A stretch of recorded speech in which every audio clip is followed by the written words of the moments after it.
नमस्कार, India 20 news UP में आपका स्वागत है और मैं हूं आपके साथ आरती सिंह आजाद। और करते हैं रुख खास खबरों की ओर। सुप्रीम कोर्ट से स्टे मिलने के बाद खरगापुर विधायक ने कार्यकर्ताओं से की वार्तालाप। खरगापुर विधायक राहुल सिंह लोधी को सुप्रीम कोर्ट से स्टे मिलने के बाद सीधे वह खरगापुर निवास पर पहुंचे। वहां उन्होंने कार्यकर्ताओं से वार्तालाप की और जनता की समस्याओं को सुना। इस दौरान विधायक ने जो भी उनके साथ घटनाक्रम घटित हुआ उसके बारे में बताया। उन्होंने कहा कि अब हमें और मजबूती के साथ आगे बढ़ना है। उन्होंने विपक्ष पर तंज कसते हुए कहा, जो गलत बयानबाजी विपक्ष के द्वारा की जा रही है वह पूरी झूठी है। जनता को गुमराह किया जा रहा है। जनता सब जानती है। जनता इसका जवाब विधानसभा 2023 के चुनाव में देगी। उन्होंने यह भी कहा कि जनता के आशीर्वाद एवं ईश्वर के आशीर्वाद से मुझे सुप्रीम कोर्ट से स्टे मिला है। उन्होंने 2023 विधानसभा चुनाव को लेकर भी कहा कि पूरे कार्यकर्ताओं को जोश के साथ अपने बूथ पर कार्य करना है और पार्टी की उपलब्धियों को गिनाना है, जिससे आप सभी कार्यकर्ताओं एवं जनता के आशीर्वाद से आप लोग मुझे दोबारा विधायक चुन सकें। उन्होंने कहा कि खरगापुर विधानसभा में लगातार ही विकास कार्य हो रहे हैं। इतने कार्य जो विकास के हैं पिछले 40 वर्षों में नहीं हुए हैं। इन विकास कार्यों को देखकर जनता एक बार फिर से मुझे आशीर्वाद देगी। आइए देखते हैं पूरी खबर। राजीव मिश्रा की रिपोर्ट। 7 तारीख को जो हाई कोर्ट से जो आदेश आया था उस समय यहीं पे थे हम लोग। तो मैंने सोचा जब सुप्रीम कोर्ट से राहत मिली है तो यहीं पर सभी कार्यकर्ताओं को बुलाकर उनको यहाँ बताया जाए कि ऐसी ऐसी घटना हुई थी और अब सुप्रीम कोर्ट से स्टे हो गया उस पर। और इस पूरे घटनाक्रम में हमारी तरफ से कोई कमी नहीं है। और जो ये विपक्ष के लोग जो वो गलत प्रचार प्रसार कर रहे हैं कि दूसरा फार्म एक्सेप्ट हुआ, कोई फर्जी दस्तावेज लगाए, कुछ उन्होंने अपनी कोई सूचना छुपाई, बताई नहीं, तो ये सब पूरी फर्जी बातें। ऐसा कोई घटना नहीं हुई।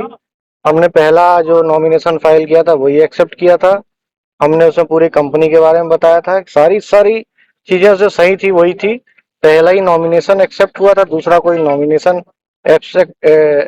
एक्सेप्ट नहीं हुआ, दूसरा नॉमिनेशन। और सारे कागज हमने सही तरीके से लगाए थे, कोई कमी नहीं थी हमारी तरफ से। और सुप्रीम कोर्ट ने ये सही पाया और हमको तत्काल स्टे दिया। और सभी कार्यकर्ता बहुत 7-8 दिन से बहुत हतोत्साहित थे। तो उन सबको यहाँ आज सब लोग यहाँ एकत्रित हुए और सबको बताया, पूरी बातें बताई कि ऐसी ऐसी घटना हुई थी। और अब सब लोगों ने पूरे जोश खरोश के साथ 2023 में होने वाले चुनाव की पूरी तैयारी के लिए आज भूगोल फूक गया यहाँ से। और खरगापुर विधानसभा के सारे कार्यकर्ता दोबारा से रिचार्ज हो गए हैं। अभी सारे 7 दिन में बहुत हतोत्साहित हो गए थे, लेकिन अब दोबारा रिचार्ज हो गए हैं। पूरे दमखम के साथ हम 2023 के चुनाव में विपक्ष को दिखा देंगे कि खरगापुर विधानसभा क्या चीज है। विपक्ष के द्वारा गलत संदेश भी दिया गया लोगों के बीच में कि नामांकन के दौरान गलत जानकारी भरी गई, जानकारी छिपाई गई, ऐसा था क्या कुछ? विपक्ष ने पूरी गलत अफवाहें फैलाई। उनका काम ही है गलत अफवाह फैला के लोगों को भ्रमित करना। हमने तो पहला नॉमिनेशन फाइल किया था और पहला नॉमिनेशन ही एक्सेप्ट हुआ है। दूसरा नॉमिनेशन में भी यही लिखा था कि चूंकि इनका प्रथम नॉमिनेशन एक्सेप्ट हुआ है इसलिए दूसरे की आवश्यकता नहीं है। और कोई भी चीज छुपाई नहीं है और सारी चीजें सही जानकारी भर के दी थी हमने। और मतलब हमारी तरफ से कोई कमी नहीं थी नॉमिनेशन फाइल करने के बीच में। और रिटर्निंग ऑफिसर को अधिकार रहता है कि नॉमिनेशन फाइल करना और स्क्रूटनी के बीच जो समय होता है उस समय जो भी पेपर के कमी हो वो पेपर लेके और पेपर जमा करके फॉर्म की पूर्ति की जाती है। सभी सरपंच के चुनाव। फिलहाल इतना ही। खबरों में लगातार बने रहने के लिए देखते रहे इंडिया 20 न्यूज यूपी। नमस्कार।